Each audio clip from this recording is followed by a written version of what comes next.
So I'm really honored to be here to kick off this panel. I work for the Infosys Foundation, and I work a lot on the Infi Maker Awards, which is the big signature project of the foundation. And I get to work with some of the amazing individuals here who are both partners with the Infosys Foundation on the Infi Maker Awards, and also Quincy, who's a judge of our awards. If you've entered, you can schmooze her up later. And so I'm introducing to you the moderator, who will then introduce the panelists. We have everyone's Twitter handles up on those flip charts over there in case you're tweeting. And I'm excited to introduce Trey, Trey Lathe, who's really one of the biggest voices in the maker world today. I was excited you have a doctorate in molecular biology. I do. That is like the coolest thing, because from that to making means just that we're on the right path, investing in making in our world, because we need all of the smartest people making, and it really shows that if doctors of molecular biology are drawn to making, then it's the right place to be. And so he is currently in the role of Executive Director of Maker Ed, and he can tell you a little bit more about that. And he's been a huge partner for us in Infosys Foundation. With the Infi Maker Awards, we are awarding makerspace grants, and Maker Ed is going to be training the teachers all over the country to implement those makerspace grants. So with further ado, I will give you Trey. Thanks. I have a booming voice apparently, so I don't need this. I'll take that. Oh, the other, just one moment. I'll keep it. So the other thing is we're going to do a Q&A, and when we do, I will run the mic around. So you have to ask the question into the mic so it gets on the video. So I'll help you with that. Great. So thank you for coming. If you could move up a thing, I feel like I'm talking way back there, or over at least to the middle a little bit so I can see you and I don't feel like I'm talking to an empty room. That'd be great, thank you. It's my little proclivity of mine. Yeah, exactly, troublemakers in the back. They're makers. Exactly. That's where we're sitting too. Exactly, we were just talking about that. That's usually where we sit. So. My name, obviously, is Trey Lathe. I am the Executive Director of Maker Ed, and I have been for a year and a half. Before that, I was at the National Science Foundation as a fellow, which Quincy is now. And before that, I had a company that did genomics training and research. And before that, I was a researcher. So I'm piling up experience, I guess. The reason I went into making is because that's the way I taught, and that's the way I see the world. I see humans as makers. I mean, we have been forever, since that's what makes us human. I really believe that that's what makes us human. That's what separates us as a species. And we are rediscovering that. We've kind of drifted away from that in our education and our daily lives in some ways, but we're rediscovering it with the do-it-yourself movement, the maker movement, and even in education we're learning that that's the best way we learn, because that's how we are as humans, and that's how we learn. So we're going to start the panel with a quick introduction from each of our panelists, and so I'd like them to discuss where they are and a little bit about how something they're doing right now that empowers makers. And then we'll ask some questions, trying to keep this informal. So if you have a question in the middle, just raise your hand and I'll point to you and we can ask questions. We don't want this to be as much a conversation, and we're small enough that we can do that too. So we can just keep this conversation going. So we'll start with Jean. Jean. Hi, my name is Jean Ryoo. I work at the Exploratorium as a researcher. I have the privilege of getting to study how do people learn and what do they learn with making and tinkering in informal spaces, and also what does good pedagogy or teaching look like. And so really trying to document those things, because I think that's what people need, are these stories of learning and teaching. And right now we're working on a project in collaboration with the Lighthouse Community Charter School, which is in Oakland, and thinking about how making in the after school can connect to the in-school time. And so building we call it a research practice partnership, but really trying to make it a collaborative, defining of questions and data collection, analysis, so it's not just like researcher top-down telling people what to do, which often happens in research and education, which is problematic. But anyway, and previous to that, I worked in the Exploring Computer Science project, which is a project around equity in computer science education in K through 12, but specifically it was a high school course. So you've probably heard a little bit about that here as well. So I am Quincy Brown. I am a AAAS Science and Technology Policy Fellow at the National Science Foundation. So this is what Trey alluded to earlier. He was a fellow as well. I am also a computer science professor at Bowie State University. And at Bowie State, as a faculty member, I have a research lab. I guess in this world, could be called a makerspace, but I think about it as my research lab, and so I do research projects with undergraduate and graduate students that kind of involve certain aspects of making or making to create hardware that then we can do something with for our research. I also run a summer program for middle and high school girls in Prince George's County, Maryland, and so I wear a lot of hats in the maker community. I'm on the planning committee of the National Maker Fair and have done a lot of work supporting HBCUs, the historically black colleges and universities, and the tribal colleges and universities in making. That's great.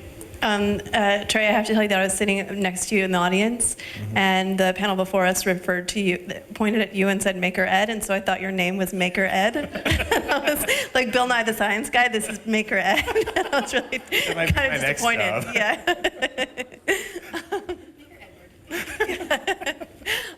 So my name is Sara Chips. I'm CEO, co-founder of Jewelbots. Jewelbots are smart programmable friendship bracelets that react to your friends when you're near them. You can send each other secret messages, and they do whatever an Apple Watch can do, so you can code them to do all kinds of fun stuff. Before that, I co-founded an organization, a nonprofit called Girl Develop It. We do low-cost software development classes geared at adult women. We're in over 50 cities and have taught 60,000 women so far. Excellent. So, yes, I will not change my name to Ed. I've actually had that several times. People said, oh, hi, Ed. No, Maker Education Initiative. Maker Ed for short. My first question to the panelists is, the name of the panel is Empowering Makers.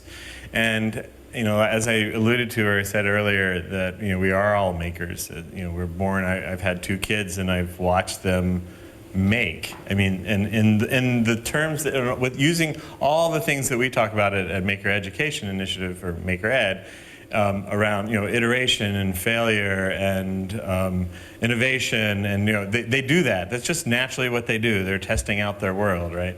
I've seen them both lose it and kind of gain it again.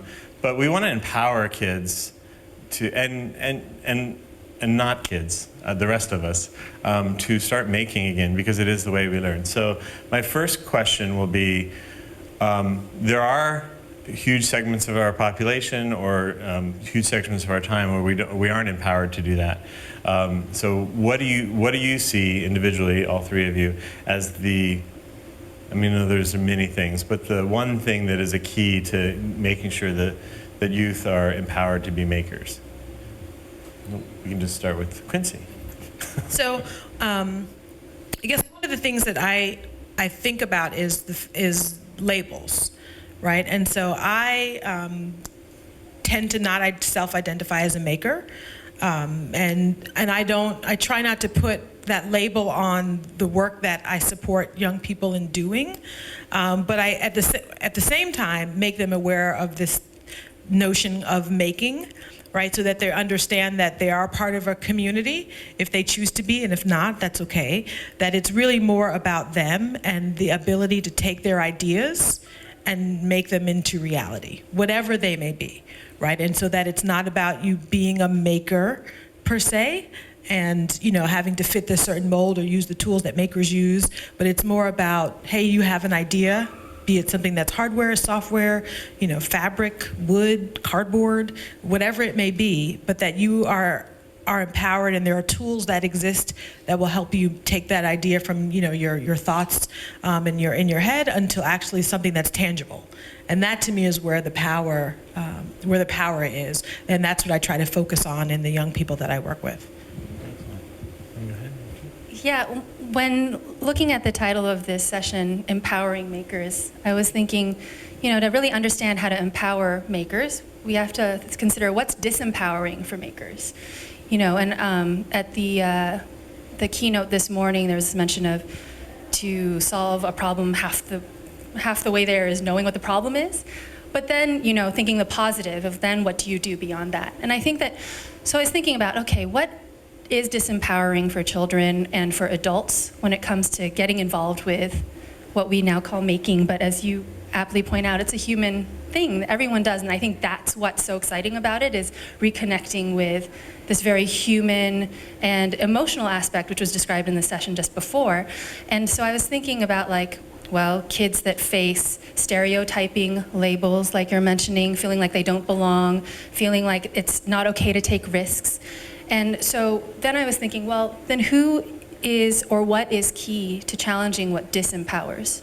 And so I think what's key is what you just were talking a little bit about, Quincy, is pedagogy, is teaching. It's really in the educators, the mentors, the peer mentors, youth mentors that are working with makers, that and the ways that they understand how to support a learning process, knowing when to step in, when not to, knowing what questions to ask, knowing how to make connections to the experiences, the culture, the knowledge that people are already bringing into a making space, and using that as the springboard for new projects. I think that's what's empowering.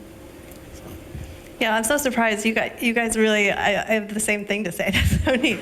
I think that, like, as makers, who here was a weird kid? Yeah, I was a weird kid. I think a lot of us adult makers or people that are passionate about this were weird kids, and we try to, you know, project who we were on the kids that we're working with. You know, like whenever I see a girl with like dark black mascara and like eyeliner and like magic marker all over her arms, I'm like, yeah, I'm like, what? I can help you. Like, let's do this. And I think that we miss, you know, a lot of what makers I think experience, or what I see, is that they're kind of like, it's a lonely community, you know what I mean? It's like a lot of kids that, and if we can make it something that's more mainstream, I think that's really helpful, and like something that not only do you generate more makers, but the existing makers now, you know, what they're doing is kind of a lot more accepted. So I think that, yeah, appealing to the mainstream, I think, is interesting. Go ahead. Well, that also makes me think about how, you know, there's also the geek culture of making that can kind of push certain groups out too, and I think that's important to consider too when we're thinking about broadly how to empower makers. And while I was like part of the weird misfit group in high school, that was our clique, so I totally know what you're talking about. But I've also seen in the after-school programs that I've been working with and doing research with is, you know, like yesterday night, there was this interesting moment where there was a girl who, she's part of the in clique in the cool kid crowd, and then there's a student in the making space who's like, he's been bullied and he's kind of considered weird. He's got this incredible adult sarcastic sense of humor that I think his peers don't understand, and he's considered the weird kid. And they had this beautiful moment of collaborating together in the maker space. And so I think what it was this, like, that's the potential of making and tinkering that I think we should be tapping into. But it's like building that culture for that. And sorry, can I ramble about one other thing? Sure. But just thinking about also making as a social necessity too. There are communities that make because they have to. They don't have the money to buy a new car battery, or they don't, you know. And I think that's another side of the story that's really interesting to think about empowerment, the ways that everyday making happens that may be happening in youth communities that isn't recognized or talked about, but should be seen as this asset versus this deficit for learning. Yeah, so last week I had the great opportunity to visit Salish Kootenai College in Montana on the Flathead Indian Reservation. And while I was there, I went to their People Center, and so they kind of had this museum section where they showed artifacts of, you know, the tools they use to skin hides and make leather and all that kind of stuff. And so I thought, oh, that's really cool, you know, back in the olden days and all that kind of stuff. And then immediately after that, we went to campus, and we got to see, like, as we were walking on doing a campus tour, there were students with these kind of along these PVC pipes, and they were doing this with something. And I was like, is that what we saw in the museum? They're like skinning deer hide, right? And it was really kind of, and of course I thought, well, they're making. But I thought about that and say, there are people who that's part of their value system, right? And it's not, and that should be celebrated as well. And we talked to their instructor, and someone asked, how do you grade students on this? And part of their grade comes from their respect of the animal, right? And the care that they take in the preparation and all of that. And so I think that those values extend far beyond the artifacts, right? Of what was made, and what was alluded to earlier is the process and the change in the person who's making the whatever it may be. But I think those are the things that I like to stress, and that it's not, in some cases it is about what you've made, but in other cases it's about the care that you take in making it, and to let students see and young people see, like, it may not have looked exactly like what you thought, but how awesome is it that you made this for Trey, or for your mom, or from anyone. And that, I think, is something that needs to be kind of talked about a little bit more than it is. Yeah, I love the comment in the panel before, the process is the product. Often that's, at least in our, I was going to say theology, that's not right. Our view of things, the process is the product. The kid is, the youth, the kid, the college student is learning and growing and learning respect, et cetera, from that process. Question, yeah, go ahead. Yeah, just a question about. Oh, before you ask the question, could you introduce yourself? No. Oh. I have a mystery. No questions. Hello. It's working? I don't know. This is on. Yeah. You kind of look like Nicolas Cage, by the way.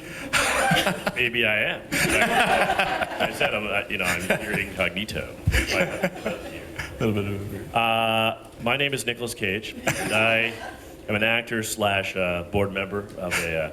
I'm on a nonprofit board that's was started by parents. We're all parents in our school district in a town called Piedmont, which is right across the East Bay. Excuse me.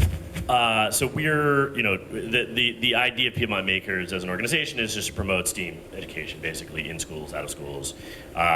So we have a very good relationship with our administration, which is great. But we're just looking to do what we can to promote STEAM. But I guess the question I have is around this whole idea of fear of failure, this whole idea of process versus product, when you have the pressures that kids know at a very early age that they are graded about the product, not the process, right? And then you have teachers that, we see more often than not, there's a lot of interest from the teachers in getting involved. They like the idea of STEAM, it's a great buzzword, but they also are deer in the headlights, right? They don't know what that means, and they're afraid that they're going to fail, right? Because they don't know how to necessarily do this. And perhaps they do, perhaps they don't. But I think that's the big problem we see, which is there's interest, but there's not a great playbook that is easily disseminated to make it easy for teachers to do lift, especially as they're going through things like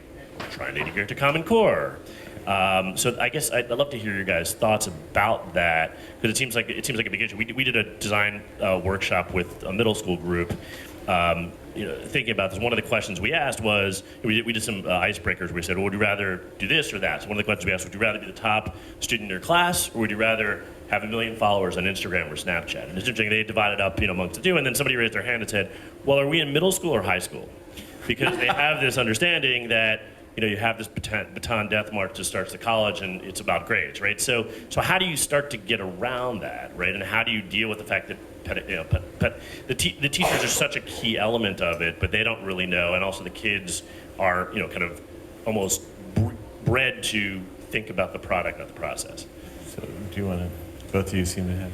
Yeah, so I am not an expert in the K-12 space, but in the summer program that I do, a couple of years ago, we worked with two, I think they were middle school teachers, and we had them come in, and they kind of were part of camp also, so they led activities, but the idea was more so that they learned them and they got to play and, use Tinkercad and then run the 3D printer and have their designs not work just like the kids and just kind of get in there. And it was a very low cost of failure, right, for the kids and for me, even more so the teachers, right? So they didn't have to worry about being embarrassed. I mean, it was just kind of all done in fun. And we let them kind of make those connections to how they could apply this in their classroom. One was a math teacher, one was a science teacher. And I don't know, that was the approach that we've taken, and to say, you guys can come in and just do summer camp with us and just learn and play. And these were not their students, so they didn't have to worry about making mistakes in front of their own students, and just creating environments in which they can explore in a very safe for them kind of way. And they're smart people. They knew their curriculum better than I could have tried to tell them how to fit spatial awareness, learning in the math curriculum. I mean, they could make those connections once they really had a genuine understanding of the technology and how it works and the mistakes other kids make and that they made themselves. So that's the approach that I've used in the past. Yeah, and my story is from the informal education space as well, but I think it could be applicable. But I'm thinking about in this collaboration that we call the California Tinkering After School Network, which was another partnership looking at learning and teaching in TechBridge, which is, you may be familiar with, which is Oakland-based after-school program for girls in engineering. Community Science Workshop, which are these drop-in spaces for making tinkering, and with Discovery Cube, which is in Southern California, another science museum, along with the Exploratorium. And so at TechBridge, they have a lot of, they build a culture where it feels safe to just play with things. And really they talk about the engineering design process, they talk about prototypes, and really that the process is the product, like we heard in the other session, but thinking about the iterative design process, and that it's good to iterate, it's good to share your prototypes for feedback from your peers, it's good to collaborate if you want to, and more ideas can generate more things. And so they create a space where it feels okay to let your ideas play out even if they don't go anywhere. They often put up a poster that's called Glorious Goofs, and at the end of each session, each girl will write on a Post-it a goof that they had during the day that they learned from, and then people can read them out and share them out so other people can learn from each other's goofs. And I think part of it is not using the word failure, even though that's so sexy and out there in Silicon Valley and in the maker space, making world, but because that is so weighted. And so at CSW, they've been thinking about, they often talk about things as tricky, or, even though that seems like a small thing and kids can read through adult language, it still is a small move towards saying let's reframe this. This isn't about a grade. And then more recently talking with this teacher at Lighthouse, she teaches after school making, and during the school day she teaches programming. And it's her first time teaching during the school day, and at Lighthouse they're like, okay, so what's your long-term assessment goals? And she's like, assessment, right? And so she's trying to figure out what are the different ways that you can grade a student and measure their successes over time that does respect the overtime thing rather than the end point, that looks at, that gives student voice to the process too, the whole student portfolio thing. So, all of a sudden it's not measured by what was the end product and what did the teacher think of it, but what was the student, how does the student talk about his or her process over time? And I don't know if those things are useful for you, but just thinking about in the school day, those could be tools for talking about failure in a different way. So I actually have a question. I think it goes to Sara, but I think one of the answers that we found at Maker Ed is that community, and whether that's a community of kids and goes to that whole geek versus non-geek or whatever they feel, they find their community, but it's also the community of educators. We find that they can start supporting themselves, and I know educators have long, busy days, but sometimes that community really helps them lift them up to realize that, hey, I can do this. But and I was just asking your question on your Jewelbots because I was quite interested in it. I have 2 young daughters. One's probably perfect age, 10 years old. But it seems to me that goes around to community, right? So the whole idea is that, by yourself, you might not make something, but if you can share it with your peer and learn from your peer. And I was wondering if you find that at all.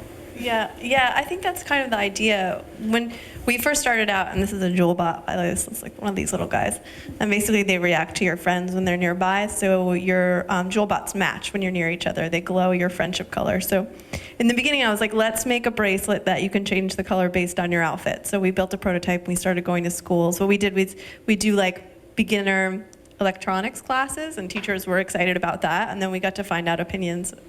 And the girls that we talked to were like, that sounds stupid. I would never buy anything like that. All right, well, that sounded cool to me. So we just talked to them, and over and over and over again, we heard the same thing, like, what do you do? My friends, I talk to my friends, I hang out with my friends, this is what's important to me. And so, yeah, I think the community part is really, really big. And I think one thing that they all look to each other for cues. Their friends, whether it's their friends, online or, when they're together. And so that's part of what we're working on now, is building the online community, like a COPA compliant online community, so that they can share what they've built with each other. We can give them stuff that they can copy paste, code, so they don't have to write everything from scratch. And the DIY part of that is huge. Like when we would talk to girls in the beginning, now they're more aware of STEM, so it's getting like shoved in their throats. So they're like, ooh, coding thing that I like actually. So that's pretty neat. But in the beginning, when we were like, hey, do you want to code this bracelet? They would just like glaze over. But when we say things like, do you want to customize this bracelet to react to your friends, or do you want to personalize your bracelet that like in a way that it works just for you, they're really excited. So when we can brand it in a way that's not, nerdy, they get excited. Great. How much time, where are we, Whitney, on time? We have about another 10 minutes, okay, great. Actually, it brings me to your question your comments about labeling. I just want to tell a quick story because I think it's interesting. My eldest daughter, who's 14 now, doesn't consider herself a maker or a scientist or any of that, because she considers herself an actress, I guess. That's what she wants to do. But she started doing nails and started creating her own colors and adding her own materials to it and testing it out and stuff. And then she started saying, I need to learn about color theory and chemistry. I'm like, yeah, you do. And but the interesting thing is just about a week ago, she said, I think I'm a scientist. And it's funny because you can't label her that and say, that's what you are. You are a maker, you are a scientist. You have to let them find the process and find out that they are creative and they are innovative and they can do amazing things, but they don't have to call themselves, whatever it is, a coder, a scientist. I'm very proud to call myself a scientist, but not everybody is. And I think that's intimidating in some respects to adults also. Yeah. Right. So it's like, oh, we're going to do this maker thing, and then they're like, well, whoa, I don't know what that is. I'm not a maker. I don't know how to help a kid make it. You know what I mean? But if you just say like, well, hey, did you ever like sew a shirt? Have you ever, I guess old school patched a jean, or whatever. But then they're like, oh yeah, they've done all the stuff. Right, but they hear that name and it sounds something that's so other, or that you need some special expertise to do, that it's off-putting. And when we work with kids, their parents are like all in, right? They're like, when do we get to come? When the kids say, look, this is what I made. They're like, what? You made that? Like, when do we get to, And so I think I haven't had an opportunity to do that since I've been working on the fellowship, but I really want to kind of have parents come into the labs and just, kick all the kids out and let parents just kind of do all the things that we think are awesome for kids. Because I think once the adults, be them their teachers or their librarians or whomever, right, like gets in and sees how fun it is, they, like I said before, they can make those connections about how to make it with the kids, right? But they need to like have that same fun time to explore, because they're peeking in and they're like, it's time to go home, and the parents are watching the 3D printer like, wow, right? And the kids are like, we've been looking at that all day. Like, can we go? And they're just fascinated. So I think it really, when we talk about community, it's the kids with their peers, but it's also the adults who are part of that, that have a huge influence, who also really love this stuff even if they don't know it. That's one of the things we do at Maker Ed, is when we train teachers, we often make them make something to start, something simple, to realize that this is a process of teaching that they can do because they can do it. I mean, they can make and whatever that may be. They're quite empowered by that. Go ahead. Kind of in the same, so the makerspace, there's a makerspace in New York called NYC Resistor, and they use their CNC machine and some other things, their circuit board printer, to make nail stickers. So they have like nail night there, where like a lot of people come and do fun manicures, and I think that has a lot to do with it. I think that for some reason we've like put this like big barrier between like, here's what making and science is, and here are these like girly things that you like, you know. And I think that one thing that we did 2 hackathons, one here and one in New York, and we had about 220 girls and their parents, and we got a bunch of those Arduino Gemmas, and those are the Arduinos that you can sew into your clothes, and some LED sequins. And so everyone got a package of those, and then we made this huge DIY table that was like all puff paint, like glitter paint, like all this like felt, bric-a-brac, all this stuff, and then we also had face painting. So like, and the girls just went nuts for a day, and they made such cool stuff, and it was like all about, here's all this stuff that I love, and this sciencey thing, whatever. We're just gonna mush it all together, which was pretty neat. And I really like that. It reminds me, there's this book called Who's Asking by Megan Bang and Douglas Medine about their work with the American Indian community in Chicago. And they talk about like, well, who gets to define what science is, right? And science happens all the time in our communities. And so, oh, sorry. No, all good. But that also made me think about, you know, the ways that science can just happen in making, and we don't have to call it that, either of those labels. Just yesterday, there was a student who, we're calling them tiny theaters, but it's essentially in a shoebox. You can create a story in different scenes that have circuitry embedded and LEDs. You can insert sound and stuff. You know, so it's just regular copper tape, LEDs, a little coin cell battery, and you can create switches with paper, etc. And so he made his peepholes, and then he started putting LEDs through the top. And then he decided to take one of the LEDs out, and then when he looked in, he noticed, oh, there's light coming through. I'm gonna turn this into a game, where instead of it being a theater, it's like you make the light move around and try to avoid where the LEDs are shining. And so as he took this box around, all of a sudden he was like, I see something in there. And then he went outside, and he had created a pinhole camera with this little shoebox. And so there was like this brilliant moment where he was not only experiencing the circuitry, and he fell in love with soldering, but he also was experiencing like, oh, this is how a camera obscura works. This is how images can project through a tiny hole. So it's just like, it's these beautiful moments that happen that are really, I think, important to highlight and empowering for kids and adults alike. Because then you think about professional development. And yeah, when a teacher is making in PD, then they also begin to think like, oh, what are the experiences my students are having? What are the questions they're asking? And then they know better how to teach. So. I'm just going to give another anecdote. So we just had,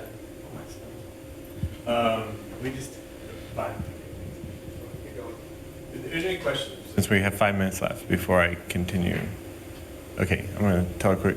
We just had an event for Maker Ed, and so please raise your hand if you have a question at some point. But around that, and it's funny because those moments of discovery still happen at this age, you know, this older age, is that we had some maker space set up for the event. It was for, you know, a bunch of people that Jackie put together. She's back there, but they had magnifying glasses and lasers and CO2, you know, dry ice and stuff, and I didn't know what it was for, and so I put it through on a sphere, and it diffused, and then somebody said, hey, what do you do if we put the lens there? And it went back to, you know, non-diffuse, it was back to almost a laser point, and we're doing this, and then somebody comes up and goes, that's how eyes work. And I'm like, oh, that's how they...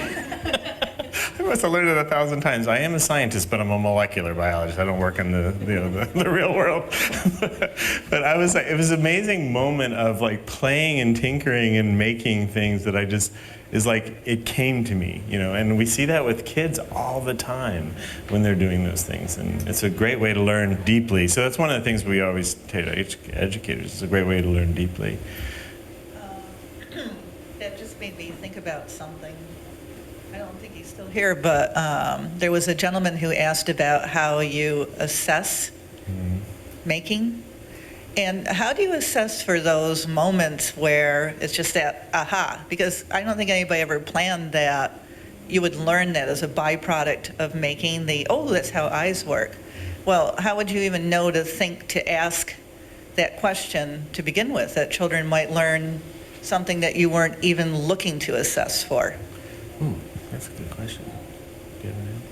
I mean, that's why I love ethnography as a tool for documenting these moments, because then you get the rich stories and the details and the change over time. Because, I mean, learning really is slow change over time, the way I see it. But then what does that look like for assessments? And then when you think about in school, and how does a teacher do that for 30, 40 students?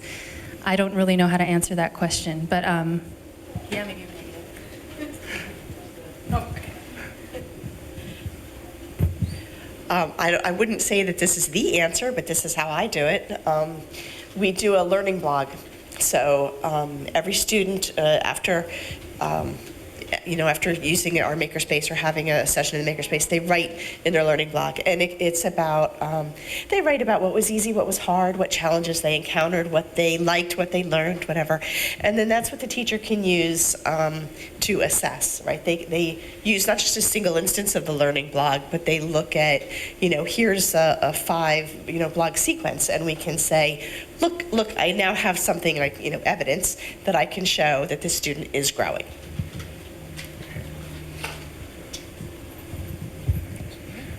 I'd also like to give a plug to an Exploratorium, the Tinkering Studio learning or dimensions of learning framework we've used in teaching teachers, and just it captures, not as a rubric, you're never going to get a 4 on engagement or something, right? But it calls out some of these things that naturally happen when learners are immersed in these activities.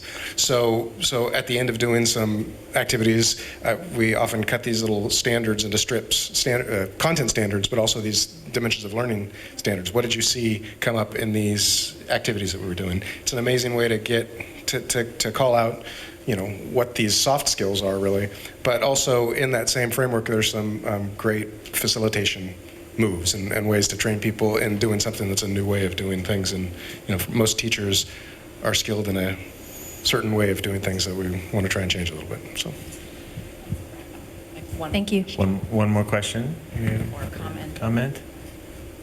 Well, I have a comment too. Okay. That how do you assess for student satisfaction? Because people are always talking about, how do we assess against the standards or the Common Core or the this or the that? But I work with children in the Bronx and they just hate school. And there's, a lot of reasons for that. But when not everybody, making whatever you want to call it is not for everybody. I would never force anybody. But for the students that I work with who really get into it, oh my God, like their satisfaction levels skyrocket. And they're actually excited about going to school, and they're excited when they start working on their longer term projects or that which they're inventing. Well, doesn't that count for something? Because the more enthusiasm and passion that you have for something, the more you're going to learn about it, period, the end. Yeah. So I'm just going to give a shout out to the Bronx because I'm from the Bronx. Yeah! Woo! Okay. And so I'm like, now I feel bad to say, I don't have an exact answer for your question. But one of the things that I do when I teach is to then help students make the connections to why the stuff that they hate to learn and they hate to sit in those classes, how that relates to what it is they're really excited about.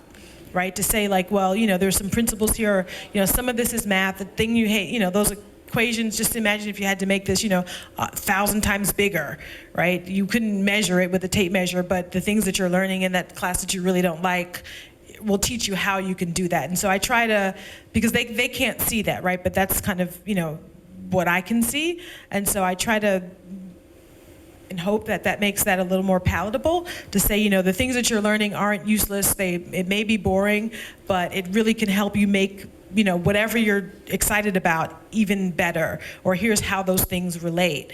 And then, not that they're just going to all of a sudden love whatever subject that is, but at least they can start to see those connections of why learning those formal subjects, and not necessarily in that way, but why learning that content, what it has to do with what they're making and what they're actually doing and passionate about. But my comments were on when the adults are saying, oh, what's the value of making? And let's create some kind of evaluation rubric against that. But I don't think that they ever take student satisfaction, enthusiasm, passion, and all of those things that come with the kids who get into it into account. Like there's got to be some kind of, I don't know, psychological, whatever you want to call it, social, emotional measurement that goes along with that. And then I think that people have to value that. I think that squishy, like, good stuff that comes out of making, that I think people undervalue that. And I think that's one of the most important components of education, that kids care about what they're doing. Yeah, I actually absolutely agree with that statement. But unfortunately, we're running out of time. I was just going to add on to that. One sentence worth. 5 words. I just want to maker, say, sorry, it's loud. I just want to say that to that point, there are certain measurements that are taken, things like engagement, continued interest. So they're not exactly like, is the kid happy? But they kind of go to that question of, does this make enough sense to whatever youth is participating that they care about it, they want to keep doing it, they like see themselves as a scientist or a tinkerer or a maker, or whatever it is, they start to self-identify. So it's a little bit sideways, but there are some assessments that get at that. I think it's the value. I mean, we need to get the educational system, I guess, to value that I think it's extremely important. So Thank you so much. That was amazing. Can we give everyone a round of applause?